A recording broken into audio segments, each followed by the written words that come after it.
আচ্ছা, এখন লায়ন একটা গল্প বলবে। লায়ন, বলো তোমার গল্পটা শুনি।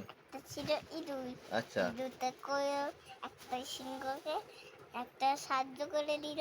তখন ইঁদুরটা বলছে সিংহ ভাইয়ে ইঁদুরের গর্ততে ঢুকে পড়েছে। তখন ইঁদুরটা কি করেছে, মাংসগুলো খেয়ে নিয়েছে। আচ্ছা। তখন ইঁদুরটা হচ্ছে বা সিংহ হয়ে গেছে। আচ্ছা।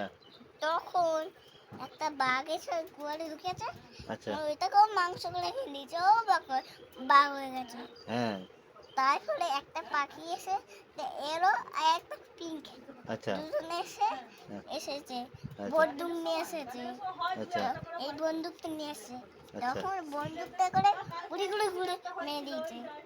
তখন এই হলুদ পাখিটা ওটাকে মেরে দিয়েছে। হ্যাঁ। আচ্ছা, তারপরে? তারপরে কালা পাখিটা বেঁচে আছে। ওই হলুদ পাখিটা মরে গেছে। হলুদ পাখিটা মরে গেল? হ্যাঁ। তারপরে কি হলো? পিঙ্ক কালার পাখিটা তেড়ে আসছিল। আচ্ছা। ইঁদুরটা আচ্ছা। পিঙ্ক কালার পাখিটাকে ধরে খপ করে খেয়ে নিয়ে আর হাড়গুলো ফেলে দিয়েছে। হ্যাঁ। আচ্ছা আচ্ছা, হয়ে গেল? আর নাই গল্প তো? ঠিক আছে।